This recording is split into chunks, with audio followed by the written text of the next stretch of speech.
Hola a todos y bienvenidos a un nuevo video de Reporte Católico narrado por Vincenzo Rutigliano Díaz. ¿Los dogmas están en la Biblia? En este video vamos a hablar sobre los dogmas. ¿Qué son y realmente son importantes? O sea, tenemos que creer en ellos, tenemos que hacerles caso. Vemos que en la iglesia tenemos esto que se llaman los dogmas, que son enseñanzas infalibles que la iglesia ha definido para que los cristianos las creamos. Y es importante que toda la iglesia las crea para la salvación. Algunos querrán decir, no, pero es que ya con creer en Jesús es suficiente, no hace falta creer en lo que dice la iglesia. Bueno, Jesucristo construyó su iglesia y le dejó una autoridad. Pero vamos a ver qué nos dicen las escrituras de cómo funcionaba esa iglesia en el primer siglo, a ver si es igual cómo funciona en la actualidad. Esto es en el capítulo 15 del libro de los Hechos de los Apóstoles. Está San Pablo en Antioquía y entonces esto ocurre. Algunos que bajaron de Judea enseñaban a los hermanos: si no os circuncidáis según la costumbre de Moisés, no podréis salvaros. Se produjo entonces una conmoción y controversia, no pequeña, de Pablo y Bernabé contra ellos. Decidieron que Pablo y Bernabé, con algunos otros, acudieran a los apóstoles y presbíteros de Jerusalén para tratar esta cuestión. Así pues, ellos, enviados por la iglesia, atravesaron Fenicia y Samaria, narrando detalladamente la conversión de los gentiles y causando gran alegría a todos los hermanos. Cuando llegaron a Jerusalén, fueron recibidos por la iglesia, por los apóstoles y los presbíteros, y contaron lo que Dios había realizado por mediación de ellos. Pero se levantaron algunos de la secta de los fariseos, que habían creído, y dijeron: es necesario circuncidarles y ordenar que cumplan la ley de Moisés. Los apóstoles y los presbíteros se reunieron para examinar esta cuestión. Después de una larga deliberación, se levantó Pedro y les dijo: hermanos, vosotros sabéis que desde los primeros días Dios me eligió entre vosotros para que por mi boca oyesen los gentiles la palabra del evangelio y creyeran. Y Dios, que conoce los corazones, dio testimonio a favor de ellos, dándoles el Espíritu Santo igual que a nosotros. Y no hizo distinción alguna entre ellos y nosotros, purificando sus corazones con la fe. ¿Por qué tentáis ahora a Dios imponiendo sobre los hombros de los discípulos un yugo que ni nuestros padres ni nosotros pudimos llevar?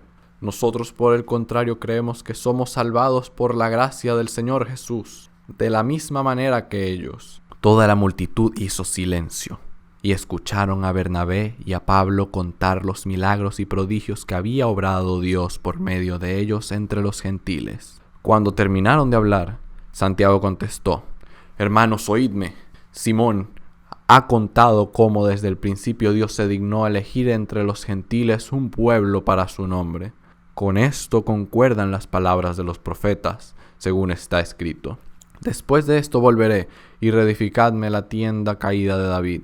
Reconstruiré sus ruinas y la levantaré de nuevo, para que busquen al Señor los demás hombres y todas las naciones sobre las que ha sido invocado mi nombre. Así dice el Señor que hace estas cosas, conocidas desde la eternidad, por lo cual estimo que no se debe inquietar más a los gentiles que se convierten a Dios, sino que se les escriba para que se abstengan de lo contaminado por los ídolos, de la fornicación, de los animales estrangulados y de la sangre.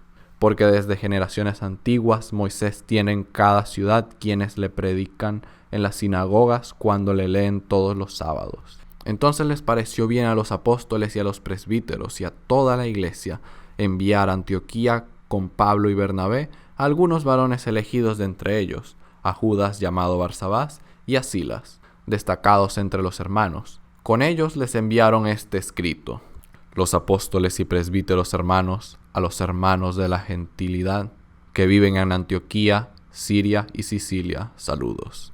Puesto que hemos oído que algunos salidos de entre nosotros, pero que nosotros no hemos enviado, os han desconcertado con sus palabras y os han llenado de inquietud, unánimemente nos ha parecido oportuno elegir a unos hombres y enviarlos en compañía de nuestros queridísimos Bernabé y Pablo, hombres que han entregado su vida por el nombre de nuestro Señor Jesucristo.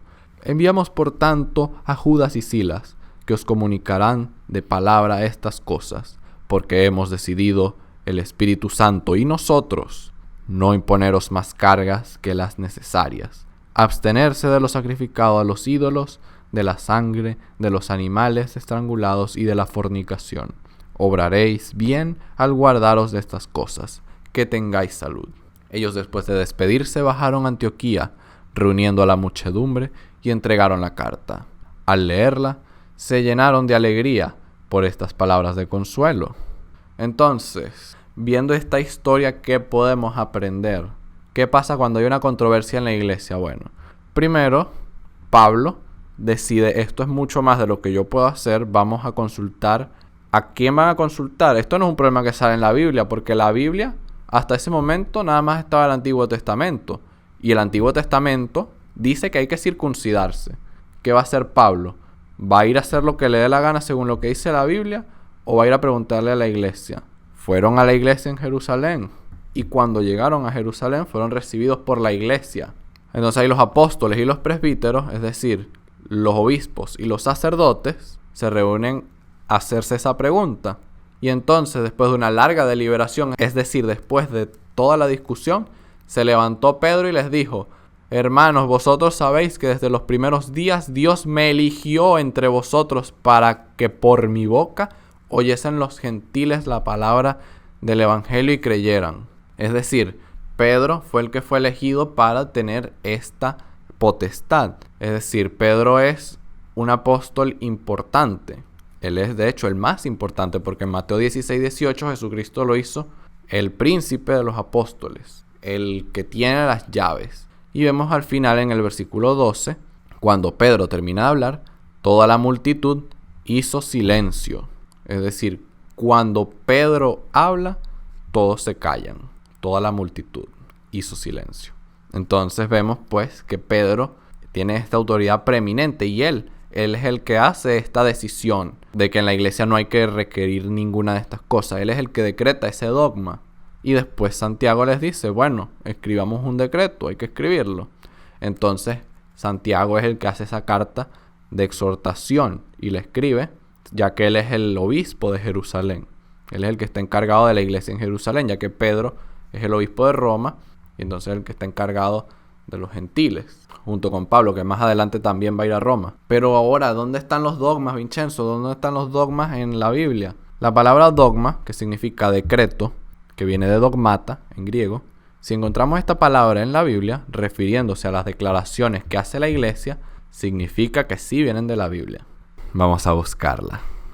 Y como pasaban por las ciudades, entregaban a ellos los decretos, ta dogmata, juzgados por los apóstoles y ancianos en los en Jerusalén.